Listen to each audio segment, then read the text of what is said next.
Samuel Robert Caldwell adjusted the wooden level against the roof beam for the 7th time that October morning, his weathered hands moving with the deliberate precision that 43 years of mountain living had ingrained in every gesture. The construction supervisor from Denver had left his property 3 days earlier with barely concealed contempt, shaking his head at what he called primitive methodology and dangerous miscalculations. The man had driven away in his pristine truck, leaving tire tracks in the dirt and a business card that Samuel had fed to his wood stove that same evening.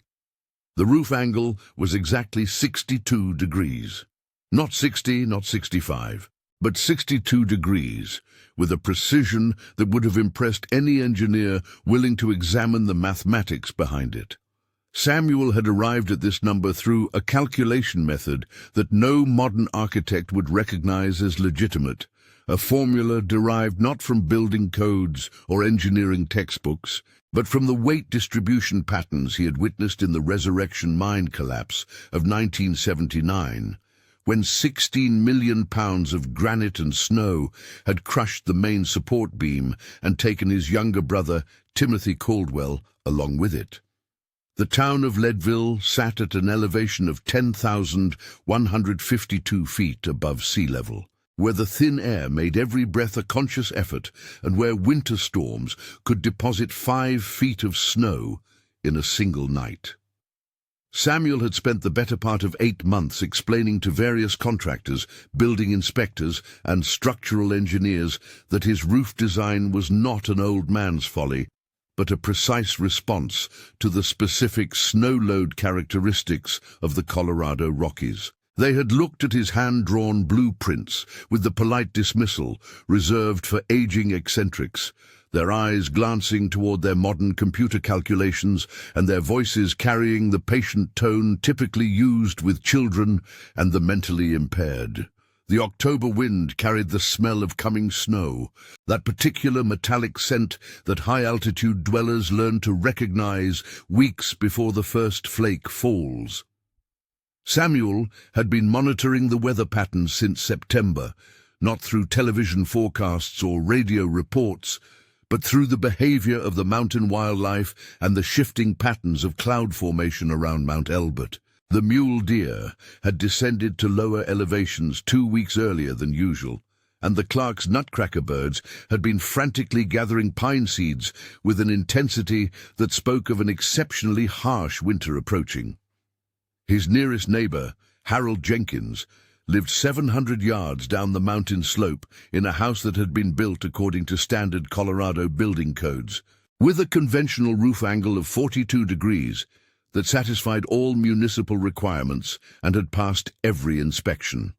Harold had mentioned during their last conversation that Samuel's roof looked steep enough to slide a man right off into the next county, and had wondered aloud whether the old cowboy hadn't finally lost his grip on practical reality. The comment had been delivered with the casual cruelty that mountain people sometimes employed when discussing neighbors who had lived too long in isolation. Samuel's methodology had evolved from a lifetime of observing how snow behaved under extreme conditions, observations that had begun during his early years working cattle in the high pastures and had crystallized during the terrible morning when he had helped dig Timothy's body from beneath 7 tons of collapsed mine timber. The weight distribution patterns he had witnessed that day had taught him that snow load calculations needed to account for not just accumulation, but for the unique density variations that occurred when mountain snow underwent repeated freeze-thaw cycles combined with high-altitude wind compression.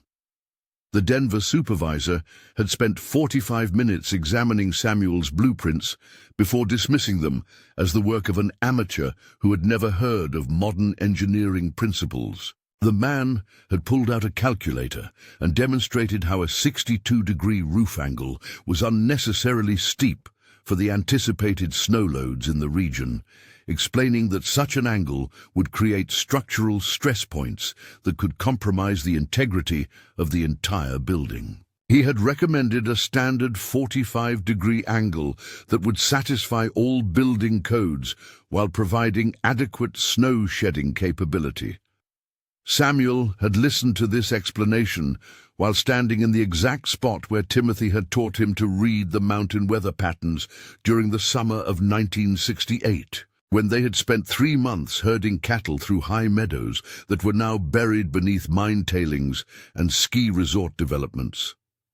Timothy had possessed an intuitive understanding of how the mountains moved and breathed through the seasonal cycles, an understanding that had somehow failed him on that December morning when the mine roof came down like the judgment of an angry god. The local hardware store owner had refused to order the specialized metal roofing brackets that Samuel's design required, explaining that he could not in good conscience sell materials for a construction project that violated basic engineering principles. The man had suggested that Samuel consult with a licensed architect who could develop a proper design that would provide adequate protection while meeting modern safety standards.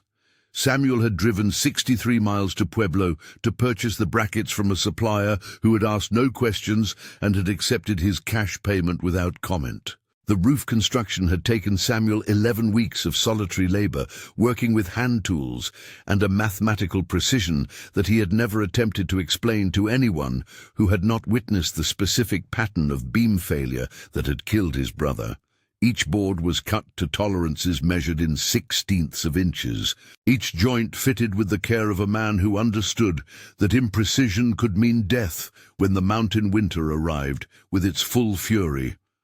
The work had been completed in late September, just as the aspen leaves were beginning their transition from green to gold. November arrived with a series of light snowfalls that left 3 to 4 inches on most roofs throughout Leadville, providing the first test of Samuel's design against conventional construction methods. His roof shed the snow completely within hours of each storm, while neighboring houses accumulated steady layers that remained throughout the warming periods between storms. Harold Jenkins had commented that Samuel's roof looked like a church steeple, and wondered whether the old man had gotten confused about what type of building he was constructing.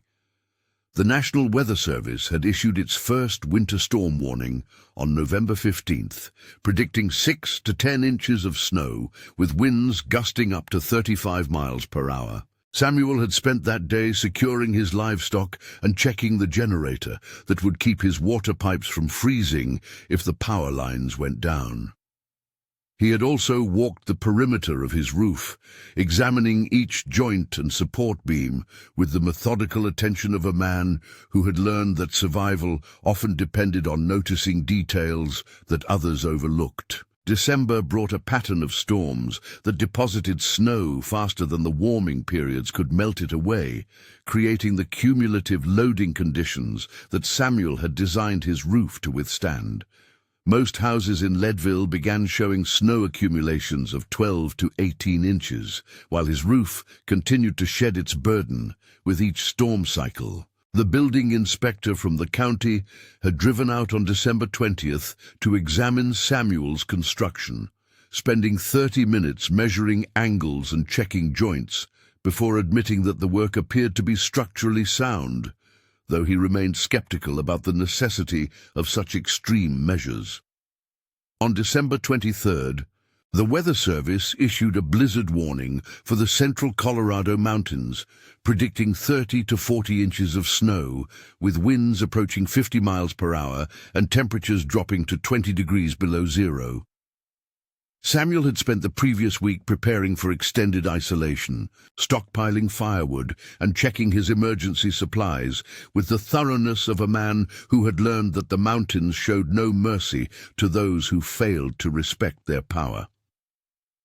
The storm arrived on Christmas Eve morning as a wall of grey-white fury that reduced visibility to less than 10 feet and transformed the familiar landscape into an alien wilderness of wind and driving snow. Samuel monitored the storm's progress from his kitchen window, watching the snow accumulate on Harold Jenkins's roof at a rate that exceeded anything he had witnessed in his 43 years of mountain living. By noon, Most roofs in the valley were carrying loads approaching 2 feet of snow, while his own roof remained clear, except for the thin layer that accumulated between the periods when the wind velocity reached sufficient force to scour the surface clean. The power lines went down at 2:30 in the afternoon, leaving the entire valley without electricity or telephone service. Samuel's generator maintained power to his essential systems while he continued monitoring the storm's intensity through visual observation and the behavior of the wind patterns around his house. The snow was falling at a rate of approximately 3 inches per hour, with wind gusts that redistributed the accumulation in patterns that could triple the load on roof surfaces that faced the prevailing wind direction. Harold Jenkins's house sat positioned so that the northwest wind drove snow against his roof at an angle that prevented natural shedding, creating an accumulation pattern that Samuel had observed during dozens of previous storms, but had never seen reach such extreme proportions. By evening, the snow load on Harold's roof appeared to exceed 3 feet in depth, representing a weight that Samuel calculated at roughly 40 pounds per square foot, approaching the failure threshold for standard residential construction. The temperature dropped to 18 degrees below zero during the early morning hours of Christmas Day, creating conditions that would freeze the accumulated snow into a solid mass that would resist shedding even after the wind subsided. Samuel had witnessed this type of loading condition only once before, during the winter storm that had preceded the mine collapse by 3 days, when the combination of extreme accumulation and freeze-thaw cycles had created unstable weight distributions that had contributed to the structural failure that killed Timothy. At 6:15 that morning, Samuel heard the distinctive groaning sound that timber makes when approaching its load-bearing limit, a sound that carried across the snow-muffled landscape from the direction of Harold's house. The sound was followed by a sharp crack that echoed off the surrounding mountains like a rifle shot, then by a rumbling crash that shook the ground beneath Samuel's feet as Harold's roof collapsed under the accumulated weight of 4 feet of snow that had been compressed by wind and frozen into a solid mass, weighing approximately 60 pounds per square foot. Samuel pulled on his boots and heavy coat, grabbing the emergency medical kit that he had maintained since his ranch foreman days, and made his way through the storm toward Harold's house. The journey of 700 yards required nearly 30 minutes of struggle through snow that reached above his knees, guided by the fence line that marked the property boundary between their land. The wind had subsided slightly with dawn, but the temperature remained below zero, and the visibility stayed limited to perhaps 20 feet in any direction. Harold's house had suffered a complete roof collapse that had destroyed most of the interior living space, though the man himself had survived by taking shelter in the root cellar when he had heard the warning sounds of structural stress during the pre-dawn hours. Samuel found him wrapped in blankets and suffering from mild hypothermia, but otherwise uninjured, though his house had been reduced to a pile of broken timber and scattered belongings buried beneath tons of snow and ice. The storm continued for another 18 hours before finally moving east toward the Kansas plains, leaving behind a landscape transformed by snow accumulations that exceeded any previously recorded measurements for the region. Most buildings in Leadville had suffered some degree of damage from the extreme snow loading, with 7 complete roof collapses reported throughout the valley. The local emergency services were overwhelmed by the number of rescue calls and property damage assessments that would continue for weeks after the storm ended. Samuel's roof had performed exactly as his calculations had predicted, shedding the snow accumulation continuously throughout the storm and showing no signs of stress or structural compromise. The 62-degree angle had proven sufficient to prevent accumulation even under the extreme conditions that had destroyed conventional roofing throughout the region. The design had saved not only his house, but potentially his life, since he lacked the mobility to survive in an emergency shelter situation during extended sub-zero temperatures. The insurance investigators, who arrived 3 weeks later to assess the storm damage, spent considerable time examining Samuel's roof and requesting copies of his design calculations,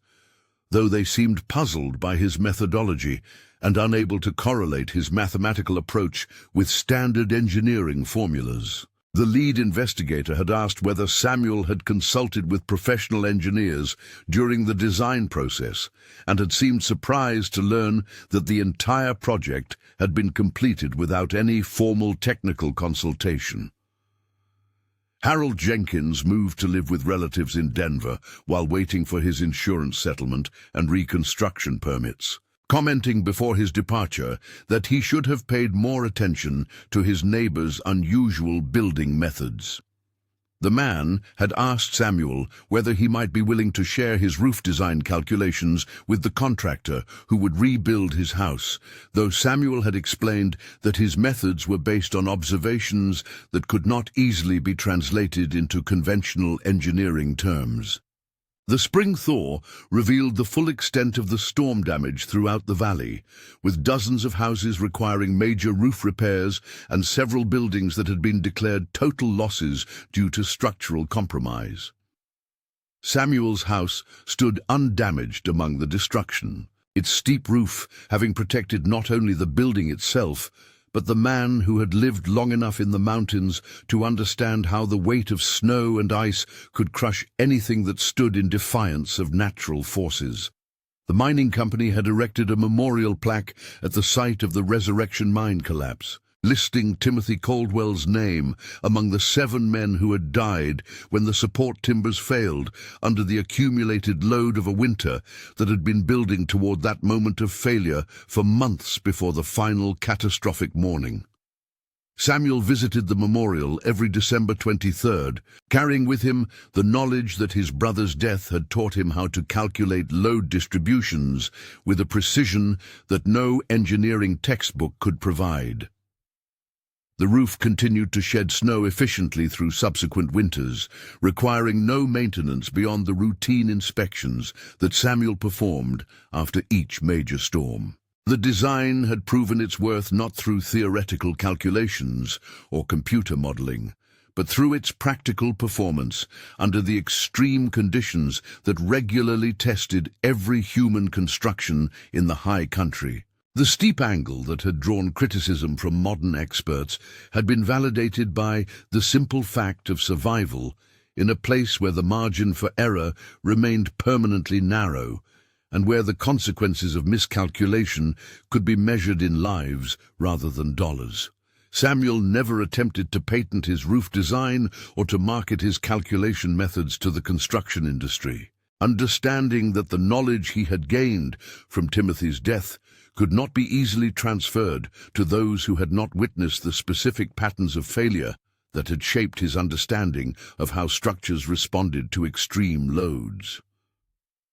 The mathematics he used were accurate, but derived from observations that defied standardization, making them unsuitable for the systematic approaches that modern engineering required. The house stood as a testament to the value of empirical knowledge gained through direct experience with natural forces, proving that sometimes the simplest solutions could outperform the most sophisticated theoretical approaches when they were based on careful observation of how the physical world actually behaved under extreme stress. The roof angle that had seemed excessive to professional engineers had been calculated with a precision that took into account factors that no building code could anticipate or quantify.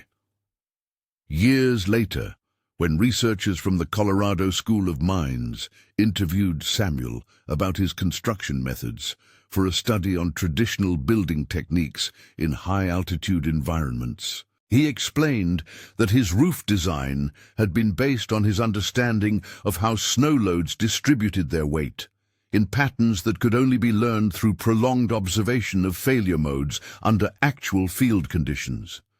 The researchers had asked whether he could provide mathematical formulas that could be applied to similar construction projects. But Samuel had explained that his methods were specific to the exact environmental conditions of his particular location and could not be generalized for broader application.